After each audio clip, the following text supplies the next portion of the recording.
It may have been settled in the ring, but it's being spotlighted as a statue. Here's a look at brand new McFarlane Toys, Movie Maniacs, the Platinum Edition Rocky's Rocky Balboa.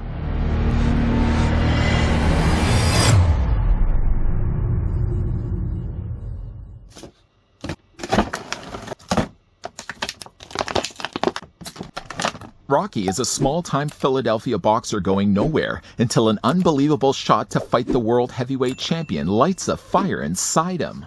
For those sparring with the idea of picking up the Rocky Balboa Movie Maniac for yourself, the figure should be available right now. I'd like to thank the folks over at McFarlane Toys that did provide the sample we could have a look at. They, in fact, provided the Platinum Edition release, which seems to be the only difference between this one and the regular version is the color of Rocky's trunks.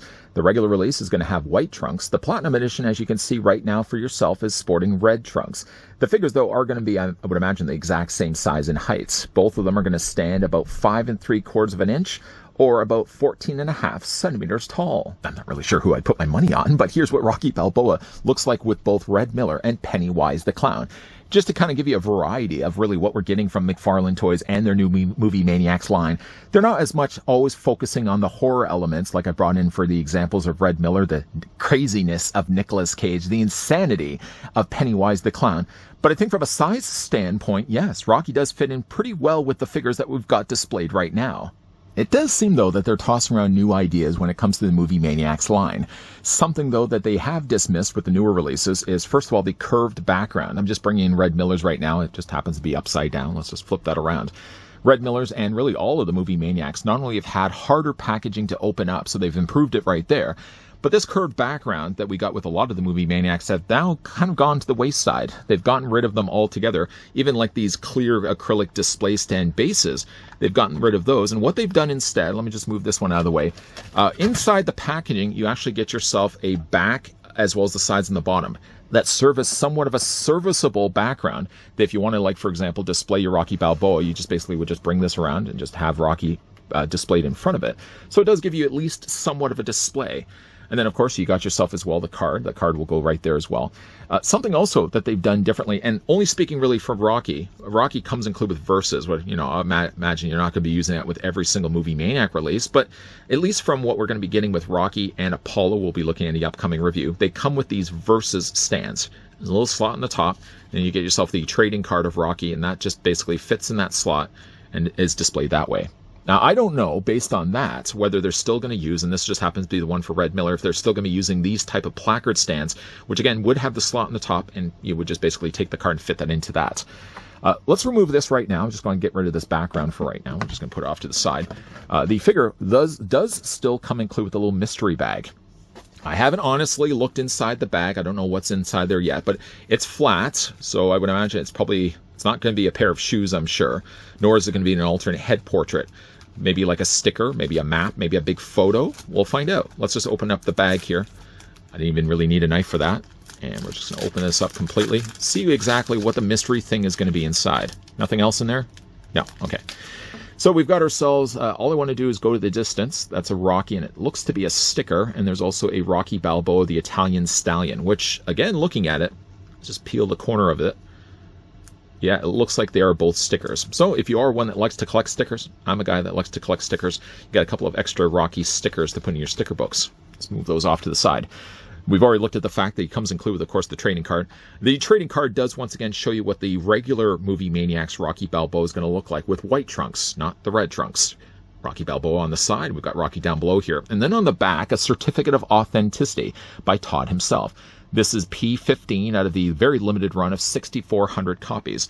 Again, we will be looking at the Apollo crate from the Movie Maniacs. I'll be obviously bringing back in Rocky for comparison's sake. Nice little trading card, though. And I do, again, like the idea that, I'm sure, again, it's probably not going to be with every Movie Maniacs, because the idea of, you know, like future figures all having VS make no sense whatsoever. But again, it's going to be something we're going to be seeing again when we're looking at Apollo. So let's move that off to the side. Rocky, notably, you may have noticed at the beginning of this review that he was missing a head. Don't worry, the head wasn't broken. It just happened to have come dislodged from his shoulders and his neck, and was actually just loose inside the box. He does actually come with two different portraits. Just before we look at his alternate portrait, I just want to show you guys what the figure looks like, starting first with his display base. I really like the base quite a lot. The base, once again, has a figure permanently attached to it, so you can't remove it. The actual base does look like the inside of the ring. And then you've got as well Rocky Balboa here on the front, a nice little placard with really nice, well-painted gold. It looks to be as well the heavyweight title. Again, you can see the strap on the side. He does have, though, these little peg placements here. Now, I would imagine that they're probably going to be using this same type of display stand for at least Apollo, because I would imagine, obviously, they're going to be using the same type of display base. These pegs, I'm sure, are probably going to be using for Apollo. They serve no purpose for Rocky, so it looks like they just covered them over in squares. I like the texturing. Again, I think the display base is very well painted. It's obviously just hollow on the bottom of it. But again, like, it really does do a good job of showcasing, first of all, who the character is and bringing in elements of what that character actually is. Rocky's a boxer, so it makes sense that he's going to have the interior of the ring and he's, again, have the boxing title. The thing that he's going for featured there on the front with the placard of his name. I think that's a really nice touch. Again, you've got Rocky attached to this, so there's no way you can remove it. From a head sculpt standpoint, once I did retrieve at least the head, we get a really nice looking young Sylvester Stallone. I think it looks fantastic. The coloring is pretty good too. It matches the rest of his body. I do feel like his face is just a tad bit lighter than the rest of his body. The only other thing I would say, though, is now, again, this is a stylized version of Stallone, Rocky Balboa from the original film. I do feel like his head is a little on the large side when, again, you compare him to the rest of his body. Maybe the fact that his shoulders are a little too more narrow. His body feels like it's a little bit smaller. But again, like, I think a lot of it just has to do with the fact that he's got a really large head that makes maybe some of the proportions seem a little more thrown off for the rest of the statue. Now, being that he does have a swappable head, one of the things that can't be avoided is that there's a seam line right here where you can see, like, outlined around his ear and right outlined down the side of his chin. That's going to be where you're going to remove the head. At least they put it in a place, like, they didn't put the cut right here where you're going to be removing everything. They at least found a clever enough way to put the line right around his ear and right around his chin, so it's somewhat hidden. But a really good head sculpt overall for Rocky. Now, again, you get two different head portraits. You're going to get this one, and then you're going to have one, I suppose, post or mid-fight. He's bruised, he's battered. You can see he's got these big swellings underneath his eyes. He's going to have that looked at if he's going to be able to see properly. He's definitely a little bit more disoriented. But again, to change out the head, super easy. You're just going to take the head and remove it like that. And then when you're looking at it, if you look at the bottom of it, it has to go a certain way. So you have to line it up. You can't have it faced the opposite way because it just isn't going to work. Just line everything up, pop it back in place. Yeah, that's good looking Rocky as well. A lot more use of definitely more pinks and reds and stuff like that, as he's definitely a lot more, again, battered. Really looks good, though, on figure. I think if given the choice, though, unless I do pick up a second one of these, which I'm really tempted to do, probably will end up displaying, I feel, one of the Rockies with just a regular neutral portrait, because it's too good of a head sculpt to put back in a bag and then have the other one displayed. Like if, for example, you choose to get yourself like the regular version and the Platinum Edition, I would imagine it'd be safe to assume that the posts on the neck are going to be exactly the same. So again, you could just mix and match the heads if you wanted to. So one of them will be displayed with the neutral, one will be displayed with the battered face. Really, again, look nice paint on overall, both of them. The boxing gloves are well painted too. You've got the little markings there down on the side. It says Balboa. Those have been taped off, as you can see. Paint, no problems whatsoever. Now again, with this being the Platinum Edition, you got red trunks. If you were, though, to invest in the idea of getting the regular version, you basically would take the colors and you swap them around. So you'd have red stripes on the side, he'd have a red belt at the top, and then he'd have white trunks instead of the red. The paint is fairly shiny, as you can see. I think it works well for the type of material he would have had for the shorts in the movie. He's got some really nice painted socks there as well. Stripes, very nicely painted, very cleanly painted, even to the point where in between the green and the yellow, there's a very thin line of white. And to look at that, there's no problems with that at all. If that there's no way I'd be able to do that by hand. I don't know if they're doing it by hand painting them or they're printing them in the machine, but that's a very fine line to work with, and it's so easy to cross that line, literally and figuratively. Of course, he's got his boxing shoes down below there as well, just as bright as the socks above them. All in all, though, again, nice looking figure. Whether you would debate the idea whether this guy's truly a movie maniac or not, I think he's definitely a well sculpted, and I think from a likeness standpoint, lands a knockout blow looking a lot like Rocky Balboa, and therefore also Sylvester Stallone. Whether, again, you decide you want to display the figure with that head or perhaps maybe start things first. I was going to say with the head that he started with inside the packaging, but to be honest, that's not true. The figure head was actually just loose inside. But again, it was easy to swap the heads out. I think I would rather probably maybe display the figure, I think, with this head sculpt first. And if then down the road I decide to pick up, who am I kidding? I will be picking up the regular version of this guy. We'll probably be displaying one of them with the battered face and then the other one which is the neutral expression. But yeah, overall, very happy with how this one turned out. I'm really looking forward to seeing how good Apollo looks in hand as well. Some have said the movie Maniacs have deviated too far away from what made the line so popular in the past, that the focus of the company in the early 2000s was all about delivering semi-posable horror-related characters, and that the focus on the company now for the present is delivering shrunk-down pre-posed statues.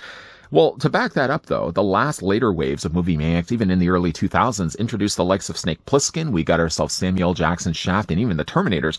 And while maybe some of the latter you could put in the category of sci-fi, which really isn't that far removed from horror, I mean, to get a Shaft back then probably stood out like a bit of a sore thumb.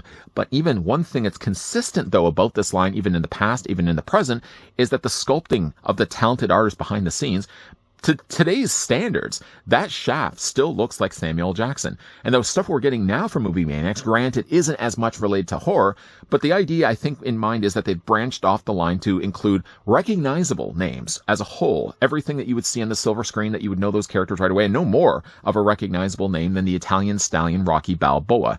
To look at this, you can see right away that looks like Sylvester Stallone. Whether he's bruised, he's battered, or you go with the cleaner looking head sculpt, he does look like him. Granted, though, with a pre-posed figure like this, even though it's delivering a top-notch level of sculpting, I do feel like the head is maybe a little too big for Rocky's shoulders. But the rest of the body still delivers a knockout blow. Now, this obviously is the Platinum Edition. The only thing different between the Platinum and the regular version is the coloring of the trunks, as far as I know. The trunks, obviously, for this one are red. The coloring for the trunks for the regular version are going to be white with the red stripes down the side. The Platinum Edition that was provided here is limited to also 6,400 pieces worldwide. So there's going to be a difference, obviously, between the two. And while I didn't have the chance to look at the regular version of Rocky, we, though, in an upcoming review, will be looking at not only the regular version, but also the Platinum Edition of Apollo Creed. Definitely looking forward to that. But what do you guys feel when it comes to the new line of movie Maniacs? Do you wish, though, that they were focused a little bit more on horror, but do you also like the idea, or do you like the idea that they've branched off the line to include anyone and everyone that's ever been on the silver screen and on TV? Let me know what your feelings are down below in the comments section. In the meantime, though, I'd like to thank the folks over at McFarlane Toys. Yeah, that did provide the sample of the brand new movie Maniacs Platinum Edition Rocky Balboa. If you guys did enjoy this video, I want to do a solid, throw it a like, or hit that thumbs up. I don't know, what are we doing right now? I think it's right now a thumbs up. It could later on change to a like. Either way, hit the thing that's right next to the subscribe. And speaking of subscribing, if you haven't already subscribed, make sure you do that. And make sure, of course, the most important thing is that you're coming back. We're going to wrap things up right now, obviously, with Rocky, but we're going to continue the journey through the Rocky legacy, looking at Apollo Creed. And of course, as always, guys, thanks for watching. See you guys next time.